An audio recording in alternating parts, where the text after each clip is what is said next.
Since 2016, writer and actress Glynis Brooks has been presenting her one-woman show, Harriet Tubman, An American Hero, to student and adult audiences across the United States. In this three-part program, we gain insights and biography as Miss Brooks speaks in the persona of Harriet Tubman, answers questions as Tubman, and then, as herself, discusses her research for and writing of the play, and shares her perspective on Harriet Tubman, the hero. Part 1 begins as Harriet Tubman is speaking to Colonel Robert Gould Shaw, commander of the 54th Massachusetts Regiment, for whom she served as a nurse during the Civil War. Why, Colonel Shaw, I would be proud to help, and I'm not afraid of danger. For years I have made it safely through and past danger. From the time I was a 5-year-old child, hired out to Anthony Thompson's plantation to watch a small baby and make sure that it didn't cry. One night I was beaten 5 times, once for every time that child cried. I'm not afraid of danger from the time I was an adolescent and I was hit in the head with a steel anvil by an overseer of the plantation. No, Colonel Shaw, I am not afraid of danger, and I am not afraid to die. For I have a reason that I have a right to 2 things, either death or freedom. And if I can't have one, I will have the other, for no man shall take me alive. I organized troops of men from the workers and those who had escaped slavery and were working and living all around that territory. And we led many successful raids. Now lean in. Let me tell you about one of them. I said to the men, now I know that you all know this territory like the back of your hand. And I'm going to need you to go out and spy and find out what the Confederate troops are doing. And I led so many successful raids. And sometimes I even went along with the men because I was as brave as any man. One time we sailed along the Combahee River, and we overturned every explosive and drove all the plantation owners back. That day, we freed 750 slaves. As I got a little older, in my 80s, I grew such a heart for the elderly.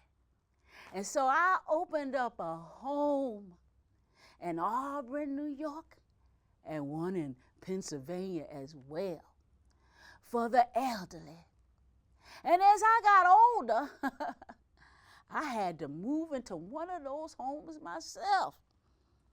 Now, you know, the Army did send me a pension, about $20 a month for the rest of my life. And I was able to do so much with that money, help so many people. But after a while, I started hearing a ringing in my ear that was so loud I couldn't sleep. It started way back when I was around 12, and that overseer threw that steel anvil in my head. I couldn't sleep. I had to sleep, can you imagine, with my eyes wide open. So I decided to get brain surgery. I didn't even use no anesthesia. I just did like the soldiers who had their legs amputated, and I chewed on a bullet. And now, it's 1913, and I can still think with my brain. Let's see, I was born in around 1820, so that makes me about 93 years old. Oh, I've lived a good life. After my first husband, John Tubman, married another lady, I got married myself again to someone when I was 49 years old. His name was Nelson Davis. He was 22 years younger than me. I thought he would outlive me, but I outlived him. We even adopted a little girl, Gertie. She's still with us. But now, I'm getting a little bit weaker. Doctors say I done caught that old pneumonia. And I think I'm ready to travel up to true glory. I want y'all to keep singing those songs that brought us to freedom. And no time for sadness. Our gratitude for our freedom far outweighs the sorrow.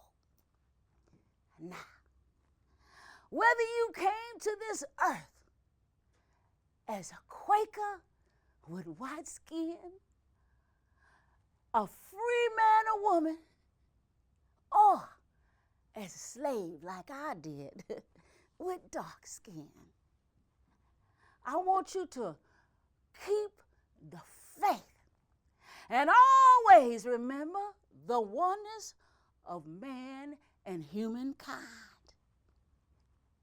And remember, with every great dream is a dreamer.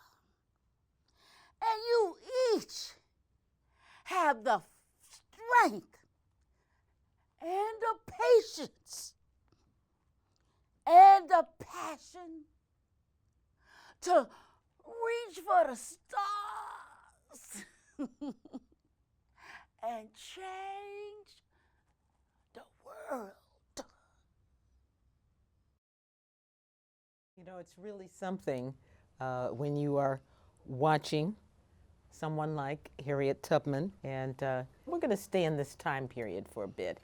And we have some advanced questions from students who want to ask Harriet Tubman questions. So if you'll oblige us, we thank you very much. Oh, now, you're welcome. Were you born into slavery? I was born into slavery. You see, my grandmother, she was captured from Africa. And she was brought to America as a slave. And then she had my mama, Rit, right here in America too, up in Bucktown, Maryland. And she was a slave too. Now, you called her Rit, but her name was Harriet too, wasn't it? That's right. Her name was Harriet too. We called her Rit for short. My name was actually Araminta Ross. But when I finally had enough of slavery and I had to escape, one of the things that we did is we would change our name so that the slave owners could not trace our path back to the plantation. So I took my mama's whole name, just like you said, Harriet, and I kept my husband's last name because he was a free Negro, and his name was Tubman. So I kept his name, so that's how I got the name Harriet Tubman. And where did you live as a slave? As a slave, I lived in Bucktown, Maryland, not too far away from Dorchester. And how did, you know, most of us know the story of the Underground Railroad. Yes. And your leadership of it. Tell me, how did it operate? How did it operate? Well, it was a complex system. First of all, we used a lot of codes so that we could pass secret messages right in front of the slave owners. They didn't even know. They just thought we were singing the gospel. Now, we were singing the gospel. I depended on the Lord all the time. But if somebody started singing, "Steal away, steal away, steal away to Jesus," that meant that they were going to begin to take their escape from slavery into freedom, or somebody was going to help lead them on their way. Now, there was a lot of white folks helped a lot too. Lots of black folks, lots of white folks. They worked together because they believed in equality and freedom for all people. Now, the Quakers, they were big helpers too. So one day, I was selling my pies in one of the Quaker neighborhoods next door. And this lady says to me, she opened the door and I say, I got a pie fresh from the oven. I give you a fair price. She say to me, you want your freedom? I say, do I want my freedom? Why, yes, I've always dreamed about my freedom ever since I was a little girl. She said, I can take you to some people who can show you on your way. So then they would lead us along safe side roads and safe secret passageways and waterways. We like to travel at night. And a lot of times it's cold as possible because it was less slave hunters. Oh, they were savage. And they were kind of afraid of the cold. We didn't like the cold either, but we didn't want them chasing us. So we were on a mission. We was on a mission, that's right. And we would travel through the cold, and then we would hide during the day in cellars. And then finally, when we would make it to one of the safe houses, that's what we call the houses on the station, the Underground Railroad, stations, safe houses. There would be somebody there to hide us in the house. They hide us under a panel on the floor or in the wall for a while, then they pass us to the next house. But how do you know that they're friendly people? Oh, that's a good question. We had some secret codes. One of the things we say is, if there's a little lantern on the side of the house that's lit, we knew it was safe to go to that house. Sometimes we did secret handshakes. If they knew the secret handshake, then we knew that they were not somebody that was secretly gonna turn us in. Once the Civil War was over, how did your life change? Oh, that's another, you smart lady, that's another good question.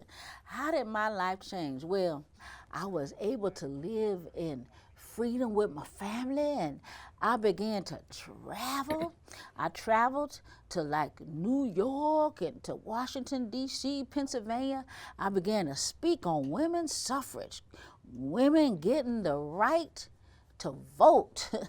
And I worked and I made money. You know, back in slavery, I did all the same work, but never got one penny for my labor. But now I can make money and save it up and help other people. Always want to help other people. Very good.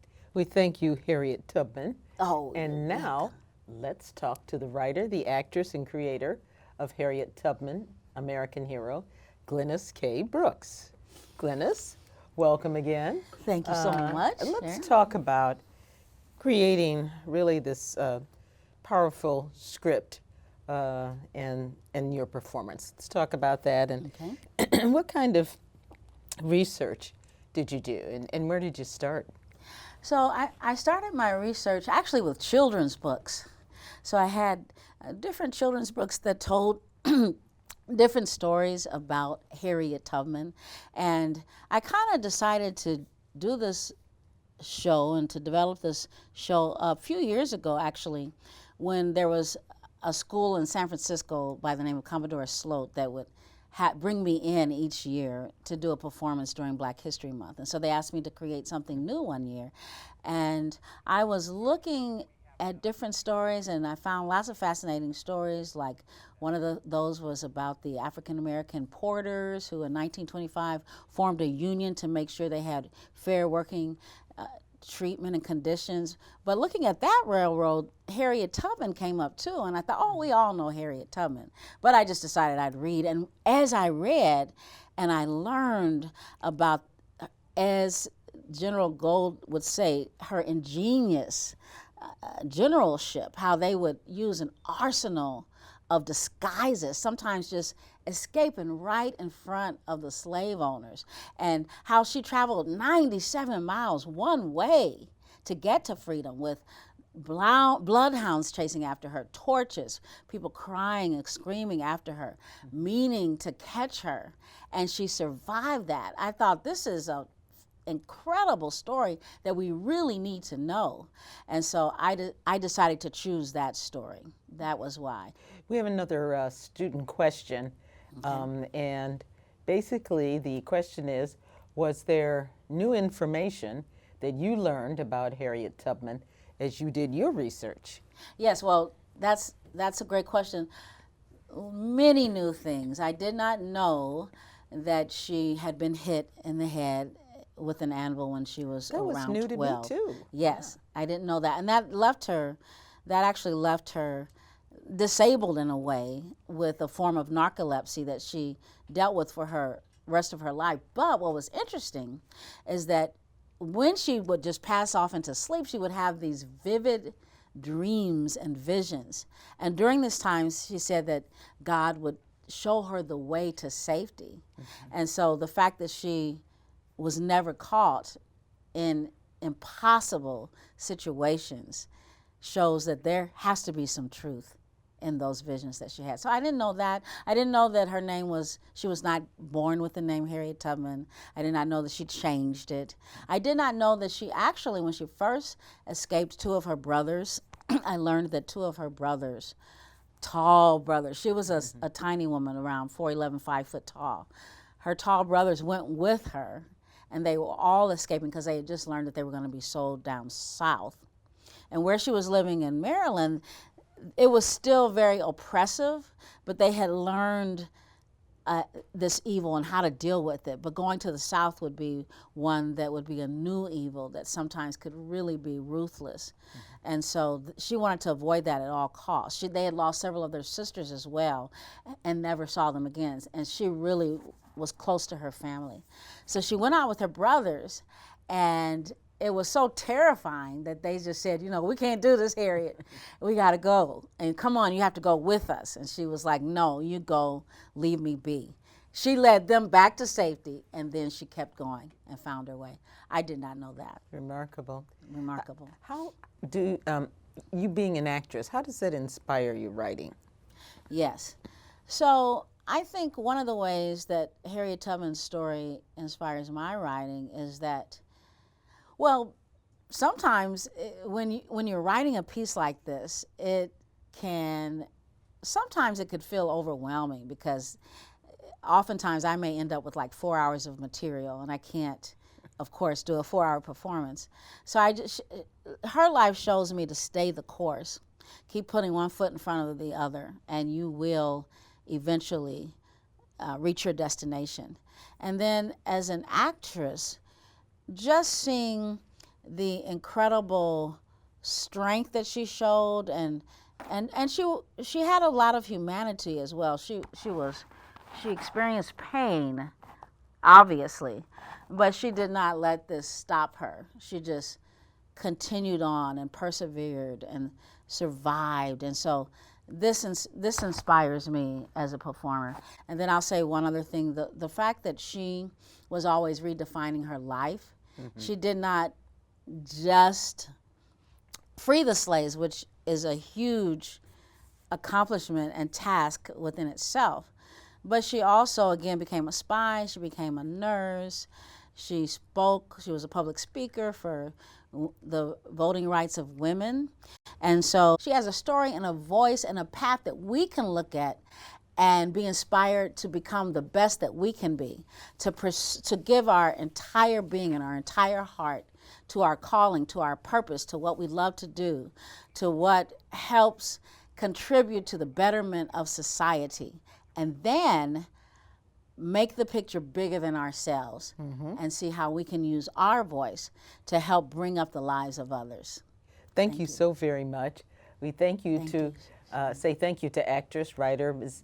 Glynis K. Brooks for the history lesson. Indeed it was, and a fabulous performance. I don't know how you went that quickly from 9 to 93. I don't think I knew that Harriet Tubman even lived that long. That was new to me. Yes, me too. If you'd like to learn more about Glynis K. Brooks, the actress, visit nowcasting.com /Glynis Brooks. I'm Sharon Stevens. Thank you for joining us.